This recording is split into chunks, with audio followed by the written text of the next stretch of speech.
Good evening and welcome to another edition of Overtime right here on WOTM. I am Gerhard Mathangani. We have a great show planned for you, a 1 hour show. We'll talk everything from high school sports to college sports after Alabama had a big game yesterday. We'll also preview the two big NFL games coming up this weekend and make some picks with our good buddy Mark Everett Kelly, who's back in the house with us this week, breaking down all the numbers. We'll get to him coming up a little bit later on our program. But first, we start with some big changes and some sweeping changes from the AHSAA as it relates to the COVID-19 pandemic and with the fall sports, the winter sports championships coming up this year. Basketball, indoor track, and wrestling will look different overall, and the AHSAA Central Board of Control has made some changes as to what it will look like going into this upcoming championship season. Let's take a look at the basketball changes for this year in the playoffs.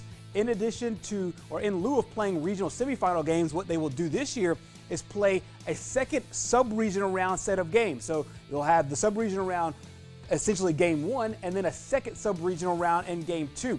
What that prevents is everybody crowding in for the regional round games at one site with four different teams and four different fan bases, now be down to two games. So the regional sites as of right now are Jacksonville State University, Wallace State in Hanceville, and Garrett Coliseum in Montgomery. The fourth site is still to be determined, and so that will be for the regional final games only. So most of us are used to going to the regionals having two games in one spot, a semifinal game and a final game. That won't be the case this year. It'll only be the final games this season. Meanwhile, they're also expanding the dates for the state finals in basketball. It'll now begin on February 26th and go to March 6th. The extra days really allow time and give operators and give cleaners time to not only clean between games, but then let there be a good time between shifts of games, and we'll get to those in just a bit, but also give the days, and that way they're not long days for everybody, both workers and the teams that are participating. So for now, February 26th through March the 6th will be the dates for the state championships. Continuing on with basketball, the state finals sites have now been set. Bill Harris Arena at the Birmingham Crossplex and UAB's Bartow Arena, both are right there in Birmingham, not too far away from one another, and that is due because the BJCC Legacy Arena is under renovation, so it will not be available for basketball games this year. Hopefully, the state championship games will be back at the BJCC coming up next year. Also, crowds will be limited. Now it's a maximum of 20% capacity at all the arenas and at the regional final sites this year, as well as the area tournaments and the sub-regional round games. Bill Harris Arena, for those interested, will hold 1,000 fans, and UAB's Bartow Arena will hold 1,200 fans.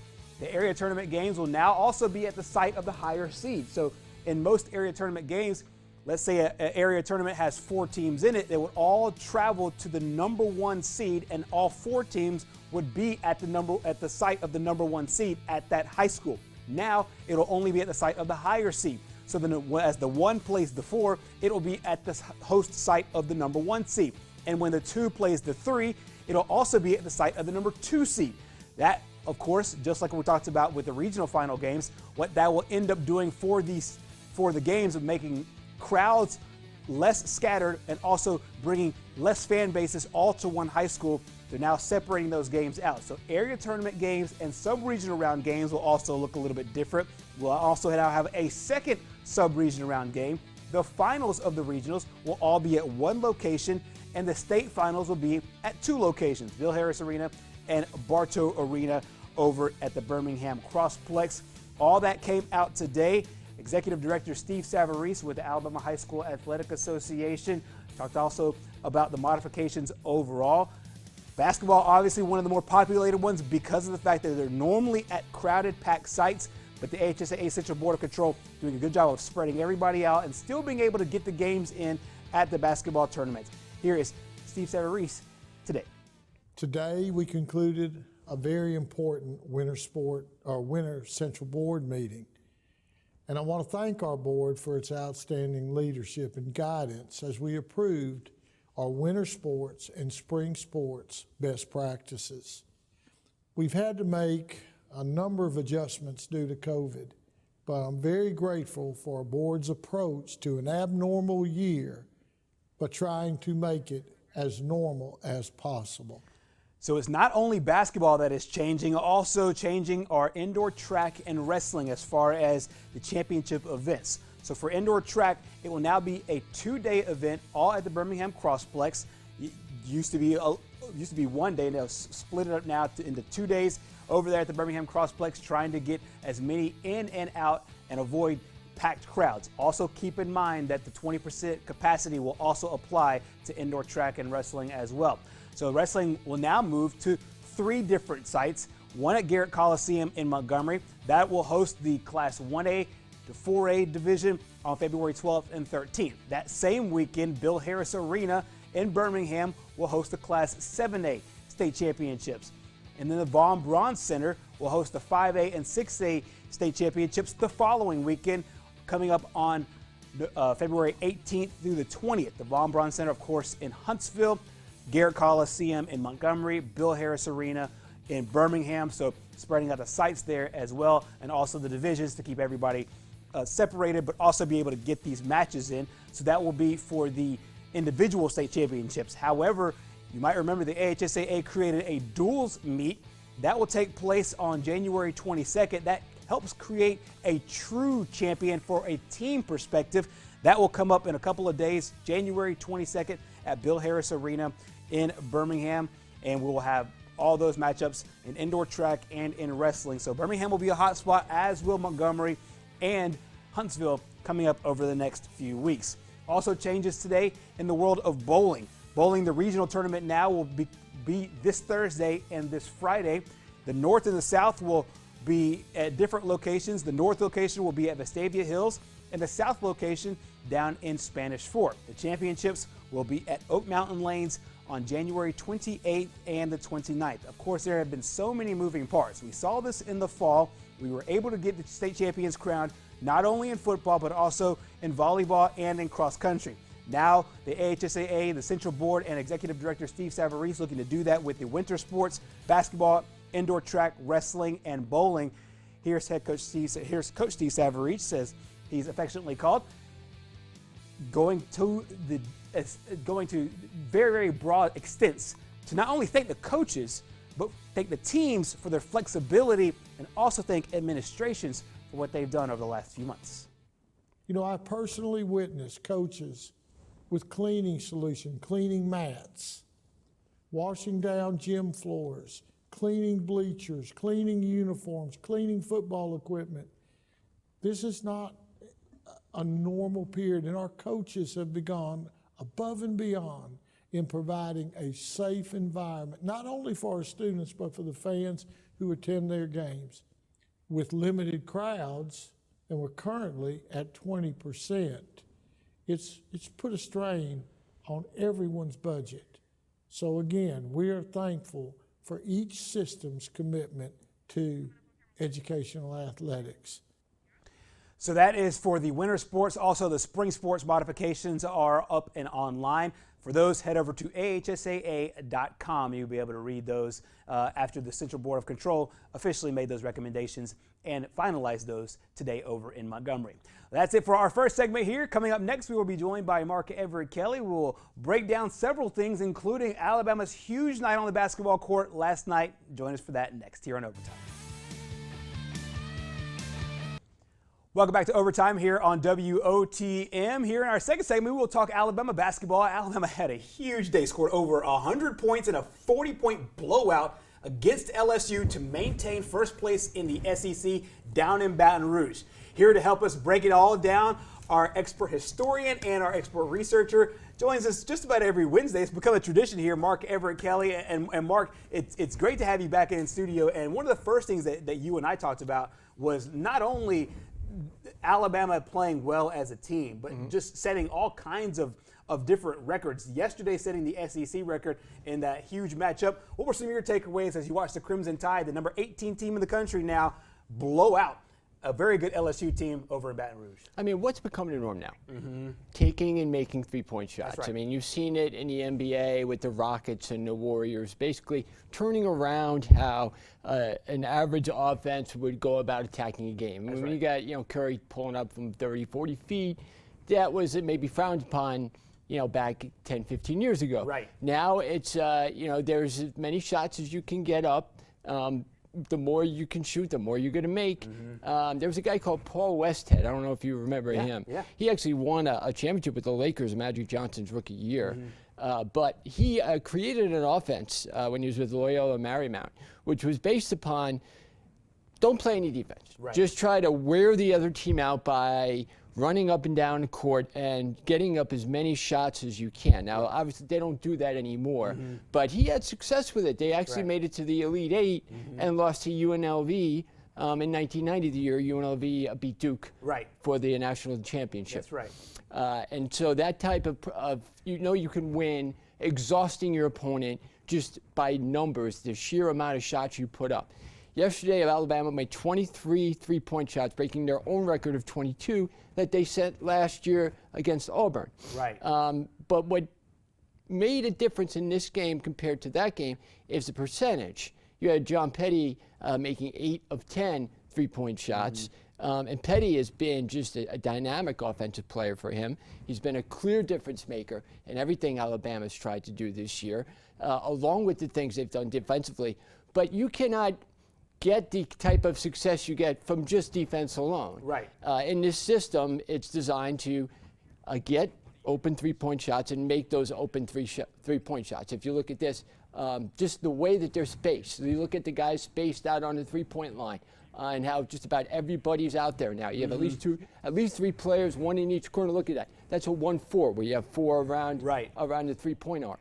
And I kind of made a joke with Petty last year, but I guess into the great wide open, or you could use a number of former Tom Petty references. I don't come around here no more. I won't back down. Right. Whatever it is, Petty's clearly been last year named the SEC Player of the Week. That's right. And has helped Alabama get off to this great start, which they're not just winning now. They beat Kentucky by 20. That's right. On their court. They beat Arkansas by 30, and they now beat LSU by 30, which was only the second time that they've scored 100 points in regulation in an SEC road game since 1972. They've only done it one other time. Exactly, and I think a lot of people were blown away by what Alabama's been able to do, and Petty's really taken that leap to the next level. He's done so all year long. You mentioned he did it last night as well. Alabama now is 12-3 overall and 7-0 in conference play, and they've won 8 straight games. In your opinion, with what they're doing overall really well, and it's not just the three-point shots. Last night they happened to fall. In your opinion, is this a team, is this a style of play that you see going long-term, making a deep run in March and turning some heads, maybe making an Elite 8, a Sweet 16, and maybe even a Final Four run? Well, I think when you get into the tournament, you have 2 things that are at play: the ability to play games on a Thursday and Saturday or Friday and Sunday. If you're not used to the intensity of the NCAA tournament, that can be something for some of these players that's a little bit intimidating. But being in the SEC, just the SEC tournament is enough to supply that for guys who don't have it before. The other thing is you need a little bit of luck. Yeah. As I mentioned with that UNLV team, they played Alabama in the second or the Sweet 16, and Alabama held them to their fewest amount of points because they basically slowed up the play, and Alabama lost by 2 points. And that was an okay Alabama team. I believe they had Latrell's pretty well on it, coached by David Hobbs, but you need a little bit of luck if you're going to compete and win in the NCAA tournament. But this style of play, where you, depending on your guards and on outside shooting, can carry you a long way, and it could cover a lot of deficiencies. No question. As you've seen with some of the teams that have made it to the Final Four in the last 10 years, you have a different type of teams making it now that you didn't before. You have a lot of smaller schools making it now, where before you wouldn't have a Butler, consistently there. Some of the other smaller schools from not Big 12, Power 5 conferences in some of these elite schools. You do always a great job with the numbers. You've had your talents over at ESPN and several other major sources as well, and so you did so again tonight on several different topics. One of the topics we'll talk about is last night, the top 2 games. in three-pointers in SEC history, both by the Crimson Tide. Once last night, the other one last year. And you talked about the amazing performance, 23 of 43 from downtown. And then also the game that they played against Auburn last year, where they took that game into overtime, knocked down 22, beating their own record. Just a dynamic performance last night. Well, again, these are a lot of the same players. Right. Not all the guys had good games that had last year, had good games this year. Petty's the one who was the most consistent. But you have Jaden Shackelford last night, scoring 6 points. Wasn't his best effort, but then you had other guys like Joshua Primo, 22 points, 6 for 8 for three-point range, and Quinterly, 22 points, 6 of 7 from three-point range. Right. Okay. And I think a lot of people have been really impressed by the freshman in Primo. He's done a fantastic job, and Shackelford actually led the team in scoring going into that game. Right, which was an off game. Right. But you have other guys picking it up. Right. They haven't had to rely on one person. If they did rely on one person, it's John Petty. He had another monster game yesterday. He also had another great game in the game where they ended up breaking the record before, where they hit the 22 three-point shots. Petty's performance has been unreal all year and came away big last night, all 24 of his points from downtown. And you look at last year against Auburn, 6 for 11. This year, 8 for 10. Man, you go 8 for 10. I wanted to see where that ranked in amongst most attempts without a miss. There was a guy who played for Georgia in 1994. And this is what happens when you get to be my age. I can't remember his name, but 8 for 8 from three-point range. That's the record for most made without a miss. So you would think, 8 for 10. I mean, that's still pretty good. Incredible, 80%. Yeah, but now you have guys that, because the game is basically based on three-point shooting, that's where you have a lot of these guys shooting higher percentages. You notice the difference between this year and last year. Last year, they shot 59, which was another conference record for most attempts. This year, only 43. Right. So they were able to cut that back. A lot more efficient as well. John Petty and Nate Oates met with the media after last night's game, talked about the matchup and being able to come away with a huge victory in a very impressive style down in Baton Rouge. Our team chemistry is out the roof right now. Like I said, I think it starts with our senior leaders, keeping our guys locked in. On the offensive end, our guys are moving the ball. On the defensive end, our guys are helping each other. We're talking. And I think that helps a lot with the flow of the game. With the momentum, we try not to really think about it, but we know we have it. So we just try to keep level heads and just keep playing the same way we've been playing, going out, dominating. I saw Petty do it at Sanford last year. It was pretty impressive, but to do it against, this was a first-place game. If they beat us, they're the number 1 seed because we'd have been tied. They would have the tiebreaker. So we're playing for first place in the SEC and come out with multiple guys shooting I've never. That was kind of crazy. So Alabama's offense obviously was huge, but also their defensive performance has been great. And the SEC, and they're in the SEC, and the SEC ranks right now and leading in a lot of different categories. Well, you look at how they're playing against other teams and the ability to get into their face, the ability to challenge shots. If you watch Alabama play, very few times there's a team, especially the last 3 games. I saw it against Kentucky the most, where they rotate very well.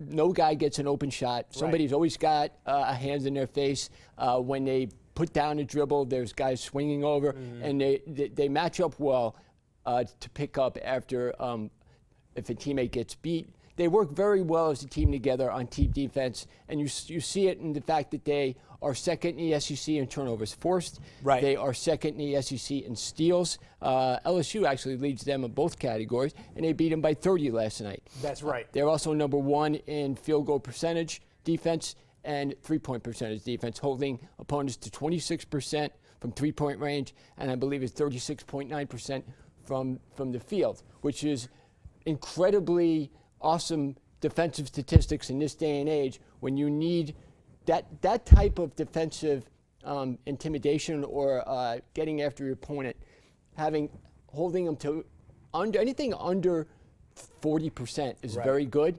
Holding them under the 37% from the field, that means they're missing, 3 out of 10 shots, or 7 out of 10 shots. I mean, that's pretty incredible. That's awesome. Plus 24% from three-point range. That's where a lot of these teams make up their points. Exactly. Is by trying to win in the margins. And Alabama defense is taking over. You see their ranks there in the SEC.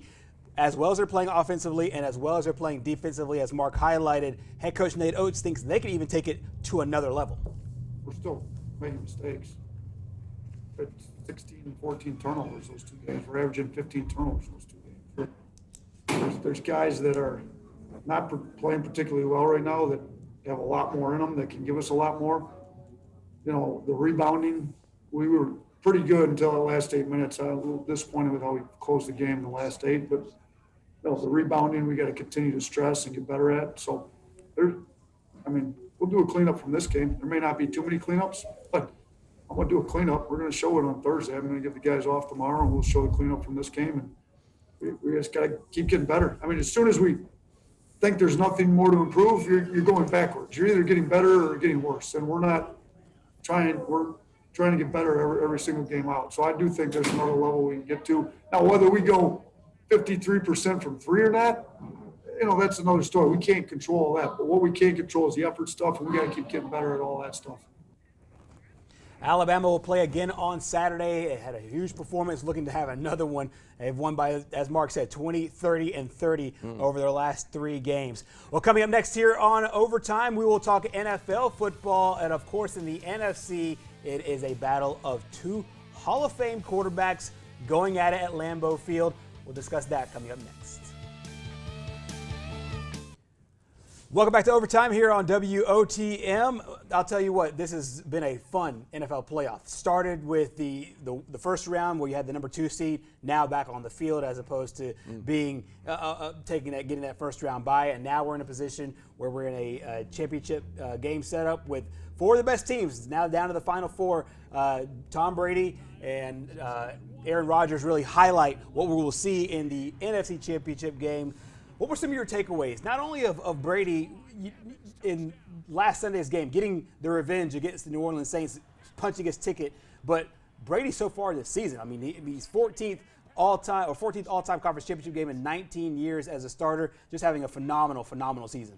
I mean, Brady has very little left to contribute. Right. There's nothing he hasn't done. There's nothing he hasn't proven. This was really the only thing that maybe people had a question about. Right. His ability to win consistently in the regular season first, and then in the playoffs without Bill Belichick, who was the secret behind his success. Right. And you saw that how much he struggled in the regular season against the Saints, and he was able to correct that in the playoffs, which a lot of the times, anytime Brady faltered during the regular season with New England, he was able to make up for it by beating any team that they lost to. Belichick, like Saban, didn't lose 2 in a row very often to too many people. Right. So you look at the way Brady's playing in this postseason. He's 43 years old. Keep in mind, 43 years old. Nobody in any sport at any age has the ability to do that. You look at how he's taken control of this offense now.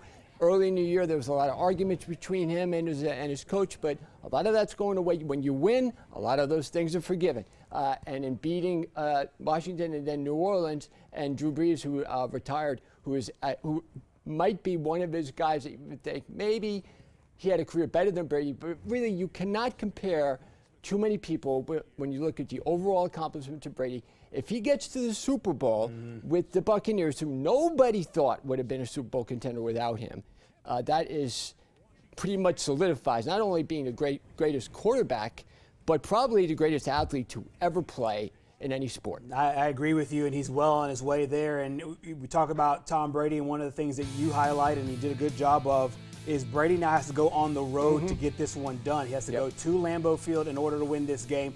Here is the results. The results, we'll dive into the stats in a little bit, but the overall results have been pretty much even. And the last time he did it was at Kansas City, where he got the win. Yeah, and the other thing about the championship game is in all the rounds that he's played in, that's the round he's probably done the worst in. Right. When you think that he has 3 losses in that round, but also only 18 touchdowns to 14 interceptions. Overall, his interception number is low, so 14 in that round compared to, say, only 6 in his 9 Super Bowl appearances. 11 in his 16 divisional round appearances. So in more games, he has less interceptions. Right.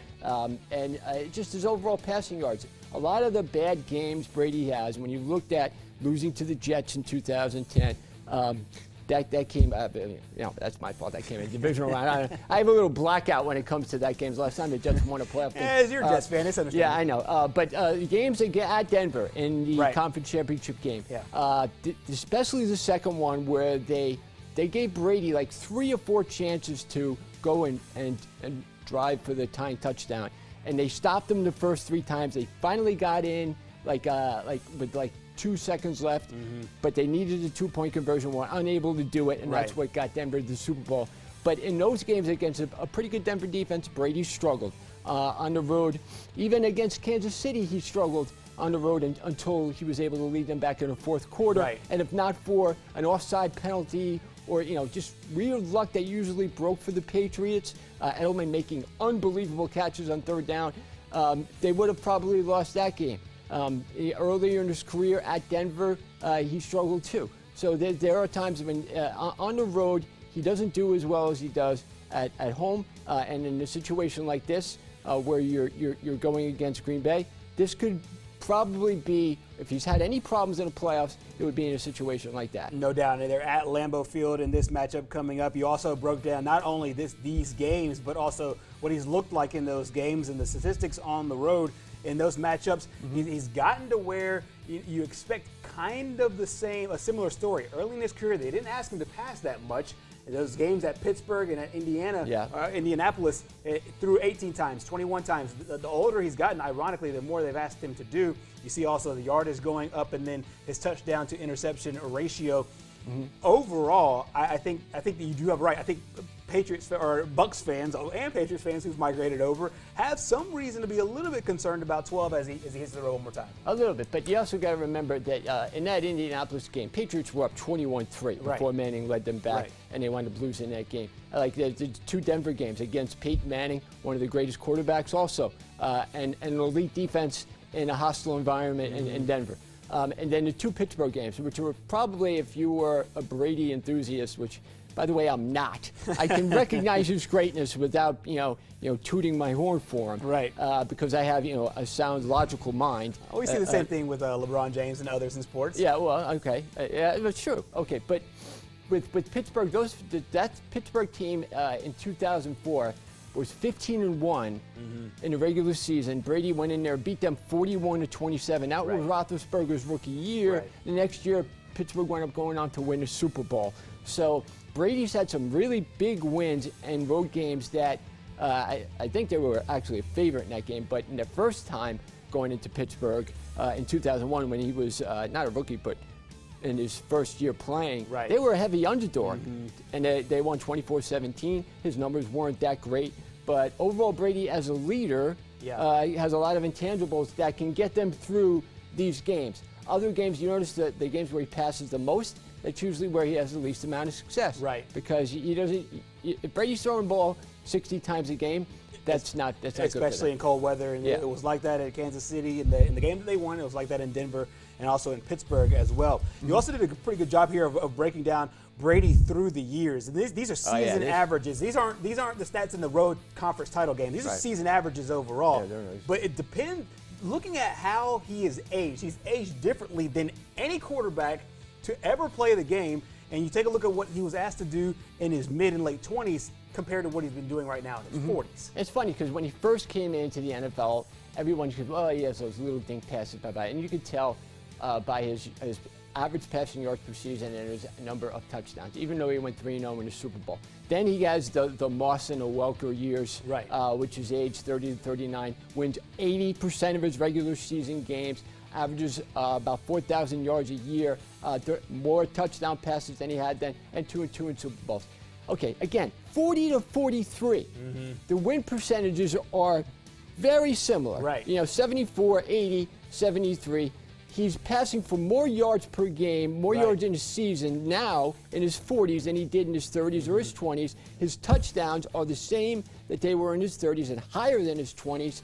And he has his chance to win his second Super Bowl in his 40s. And it's just getting more and more ridiculous. It could be the third different decade that he's played in a Super Bowl. Yeah, I mean, and he's mentioned it. He has said things like, I've seen every defense. I've seen every blitz. I've seen every coverage. And so at this point, it's like, can your body do it? We saw Drew Brees falter. His body couldn't do it towards the end, and especially on Sunday. We're going to see it again. We saw it with Phillip Rivers this past year. Same thing. Ben Roethlisberger. Those questions have been asked as well as all of them age. But Brady right now is in a really good spot, like you said, to win another Super Bowl in his 40s. The other thing, when I say he's the greatest athlete of all time, I compared him to Gretzky, Jordan, and Ruth. Right. And all of them, by their late 30s, were done. Right, exactly. And also, you could probably even throw in Muhammad Ali as well. Good until that point where, got into his 40s and he wasn't the same thing anymore. The quarterback on the other side is an interesting story as well, because Aaron Rodgers has been playing at an MVP level so far this year. Let's turn our attention to the Green Bay quarterback and Aaron Rodgers. Rodgers and the Packers, the #1 seed, hosting this big game here. Rodgers for the season has had a strong year as well. 372 of 526, over 4,200 yards, and a touchdown to interception ratio of 48-5. Yeah. I mean, he's playing an unreal season. He's talked about how the crowds, having no crowds, has actually helped him out because he's able to hear, he's able to call off audibles, and he, like Brady, has seen just about everything.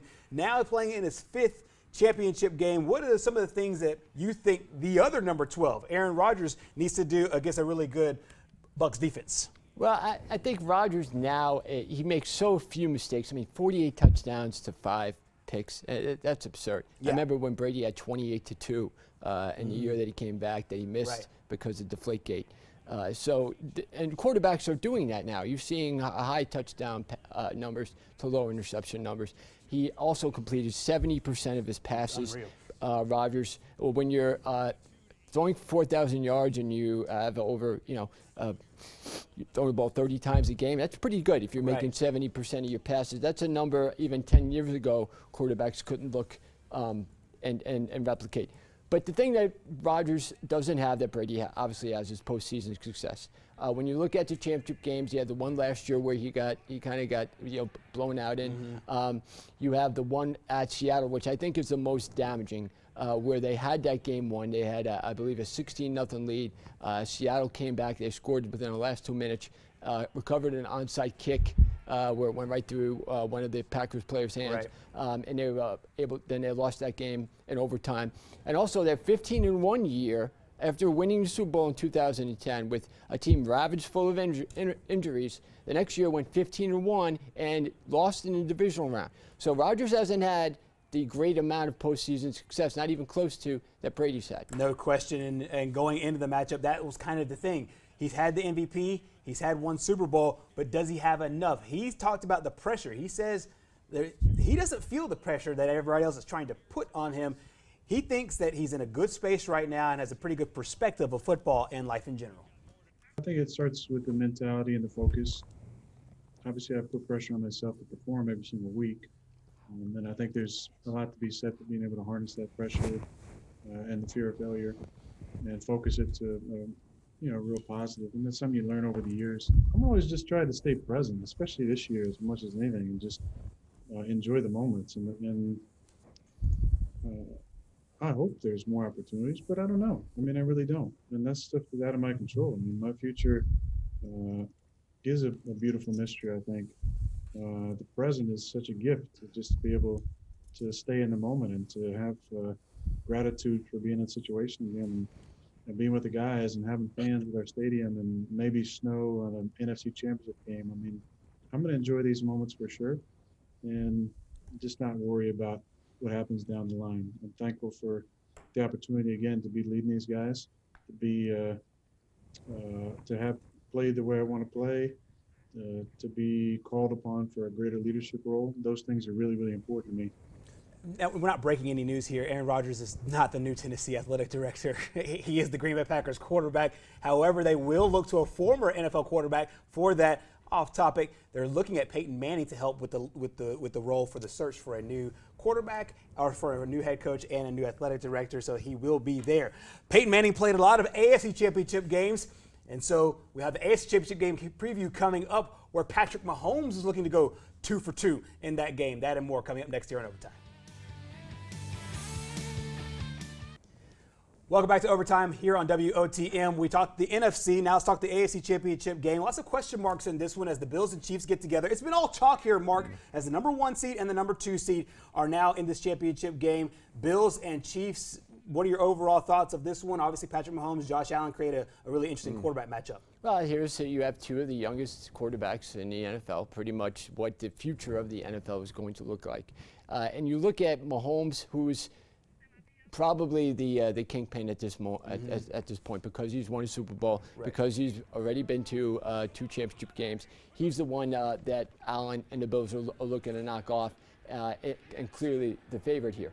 You look at how Mahomes has done in his. What I like to do is try to compare him to other guys in their first round of playoffs. Now, Mahomes has been in 6 playoff games, and he's won 5 of them. And when you look at other quarterbacks like Tom Brady, Brady went 6-0 in his first 6 playoff games. Russell Wilson went 5-1, won the Super Bowl. Ben Roethlisberger went 5-1, won the Super Bowl in his first 6 playoff games. So he's in really good company, and he's thrown for more yards than those guys. The only guy that's thrown for more touchdowns than he did, I believe, was Russell Wilson in those first 6 playoff games. So Mahomes is already setting the standard for what perhaps being the next Tom Brady. Okay, but then you have Josh Allen, which when you look at Allen's season, the biggest worry I had about him going into this year was, can he have a completion percentage high enough? He took care of that early. Things he's done this year, the first quarterback to rush for 95 yards in 3 consecutive games since 2018. First quarterback with 10 passing touchdowns and 2 rushing touchdowns in the first 3 weeks of the season. Most total touchdowns by a Buffalo Bills quarterback in a single season, breaking Jim Kelly's record. And also the most consecutive games by a Bills quarterback scoring at least 1 touchdown, 21 straight games. He's had an unbelievable second season and really made that jump up. You don't see a lot of guys whose main criticism is you're not accurate. Become accurate and become one of the more accurate passers in the game. Over 4,500 yards, 37 touchdowns, 10 interceptions is Josh Allen. Meanwhile, Patrick Mahomes, 4,700 yards, 38 touchdowns, and 6 interceptions on the season. That guy, the quarterback for the Buffalo Bills, Josh Allen, spoke to the media. This game is big, going to Arrowhead, trying to get a win there. But he says every game at this point, number 1 is big, not a whole lot of pressure on him. He wants his Bills to be playing great ball at just the right time. I've played in a few big games, and as we go on here, every game's a bigger game than the last one. And it's still the same game of football, and we don't need to reinvent anything on our offense. We just got to go up there and try to execute a game plan and try to be the best versions of ourselves we can be. So that's Josh Allen on this week's upcoming matchup, and we will talk about our previews and our picks for the game coming up in our final segment. So we'll get official picks about who goes to the Super Bowl coming up in just a little bit. Staying here on Overtime, what we have coming up next for you is one of the greatest quarterbacks of all time is calling it a career. Philip Rivers will not only call it a career, but he's making an interesting move that involves the state of Alabama. We'll detail those coming up next here on Overtime. Welcome back to Overtime here on WOTM. We will stay in the NFL and talk about another great quarterback. We talked a lot about the quarterbacks playing this weekend. One of the guys not playing this weekend or ever again in the NFL is Philip Rivers. He enjoyed a 17-year career in the league, and the Athens native is coming back home. But first, Mark, let's talk about his playing days. He's obviously going to go down as one of the better quarterbacks of all time. Played with the Chargers, and this past year with the Indianapolis Colts, didn't have the kind of game he wanted, but he played in an era with great quarterbacks. He'll go down there with the Bradys, the Big Bens, Aaron Rodgers, also with Tom Brady and several others that have played in this era. Also Peyton Manning is the other name I was looking for as well. So now, as we reflect now on his 17-year career, what are some of the things that you think will be written as far as his football epilogue when it's all said and done? Well, I think you look at the guys that he was drafted with. He came in a specific draft in 2004 with guys that have had Super Bowl winning seasons, guys that are going to be Hall of Famers. Eli Manning, remember there was the trade for him at that draft. But the biggest difference between them, Eli and Ben Roethlisberger and Rivers, they all have high amount of passing yards, all over 57, at least 57,000 passing yards. Roethlisberger and Manning have won 2 Super Bowls. Rivers is 5 for 7 in the postseason. That is something that he probably will cost him when being talked about as the greatest to play. Right. Because he didn't even reach a Super Bowl. And Exactly. there were some very good teams like the one in 2009 that lost to the Jets and Mark Sanchez. They were 14-2 with Marty Schottenheimer that year. They lost against New England in the divisional round with LaDainian Tomlinson, a team that should have really gone to the Super Bowl. Actually, that was with Marty. The other one was with Wade Phillips. But he's had very good teams. In 2010, the Chargers were the first team to ever lead the NFL in total offense and total defense and not make the postseason. Right. So there are a lot of abnormalities with the Chargers. Always some reason why they weren't winning. And you saw it a little bit this year in the playoffs too. When he had to make the play to win a game, he usually didn't. Yeah, he just came up always a little bit short, and that's kind of been the book on Phillip Rivers. 5th overall in NFL history in passing yards with over 63,000. Also 5th in touchdown passes with 421, behind only Breeze, Manning, Brady, and Brett Favre. A really, really interesting and going to be a well-documented career. I think that he'll kind of go down in my eyes like a guy like Patrick Ewing, where just an incredible player. And breaking my heart here. I know You're that breaking my heart. I know you're a Knicks fan with the bleeding heart there, but one of the greatest of all time. But the fact that he didn't get over the hump. Got close but didn't get over the hump, and was seen as a guy maybe as one of the reasons why they didn't get over the hump. I think he'll have that, but an all-time great nonetheless.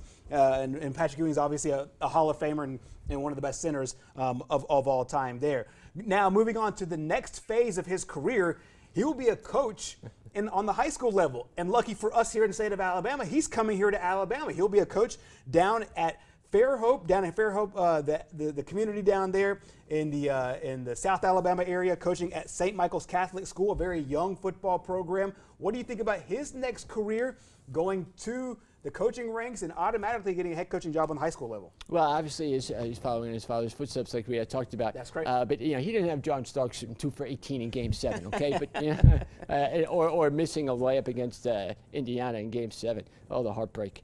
But Rivers, a lot of that too. But as a player, but he's a guy that always communicated well. Was always great with the press. Always great with the fans. Should do really good teaching these players the fundamentals. He seems to love coaching. It's in his blood. Right. And you look at how much his experience and just everyone that I've known that knows him speaks. He's a guy of high character, high moral value. He's going to bring a lot to this program. Going to be great for those kids down there, and he's really going to be a credit to the state of Alabama. No question about it, and hopefully he'll be able to get his team to a state championship. You'll see him right here on WOTM as the Cardinals try to look for a state championship. So look forward to seeing Mr. Rivers very, very soon in the Hall of Fame and immediately as a high school football coach. Coming up in our last segment here on Overtime, we will pick the winners of the conference championship games. Who's going to Super Bowl 55? We got the answers coming up next. Wrapping up shop here on Overtime on WOTM, Mark and I will pick the winners of the conference championship games coming up this weekend. Who goes to Super Bowl 55? All right, Mark, so we have 2 dynamic matchups. We talked in depth about the statistics of both of these. The Packers hosting the Bucs at Lambeau Field, the Kansas City Chiefs at Arrowhead hosting the Buffalo Bills, 2 iconic venues for this great game. What are your thoughts on it, and who goes to Super Bowl 55? Yeah, that's true. I mean, you have 2 classic, you have the frozen tundra, and then you have the Kansas City, where Arrowhead Stadium, where they've been a large number of great NFL playoff games played. I say it's just the Chiefs' time. They are the best team in the AFC. They have the best quarterback and best player in the AFC. Buffalo has shocked me all year, so if they shock me again, they really trying to jam in my head that they are better than I thought they were. Right. But I think the Chiefs will win this one 31-27. And the Bucs and the Packers, my brain tells me that never to underestimate Brady because he's been that good. But I think the Packers have the advantage. Their defense has played a lot better, and they lost early in the year to Tampa Bay, really dominated them. The only team to really dominate Green Bay, and the only really great win that the Buccaneers had. So it's a little bit of a revenge factor. Rodgers, this is his last chance really to win a Super Bowl and beat Brady and kind of do both things for his legacy. It's too good a chance for him to pass up. Playing in Green Bay, I think Green Bay is going to win this one probably 27-21. With it being really, really cold in both venues, and we'll remind you that the Bucs and Packers game, that's the first game on the slate. That's a 2 o'clock game on Fox, and then the Bills and Chiefs will be the 5:40 game, that game on CBS. Do you expect high-scoring games here in this matchup between either of these teams? I know it's going to be adverse situations over in Lambeau Field, but you also have what it typically could be an interesting matchup with Mahomes still in concussion protocol. He did practice today with concussion protocol there. Do you expect high-scoring games in both of these matchups as we take a look here at the matchups for the playoffs this weekend? Well, one thing I remember about the Chiefs was last year getting off to a 24-0 deficit in their first playoff game at home against the Texans, really in a position where they had come off a loss against the Patriots, and people didn't know whether or not they were going to rise to the occasion in playoffs. They came back, and they were impossible to stop for the rest of that game. I think you have two very good offenses here, two quarterbacks that can get outside, make a lot of things happen. That's going to be a high-scoring game. As far as Tampa Bay and Green Bay, the Buccaneers for a long time in their history did not win a game where it was under 34 degrees or freezing. Almost it went the first 35 years of their existence without winning a game in that type of temperature. They've done that since. With Brady, it's a little bit different, but they're not, even though Brady is, remember, very first playoff game in that snow game in against Oakland. So I think that they'll be able to score, but it won't be like it will be in Kansas City. Right. I got Bucs over Packers. Packers losing to the Bucs. I got Tom Brady back in the Super Bowl, 35-31, and I got Patrick Mahomes and the Chiefs going back to Super Bowl 55.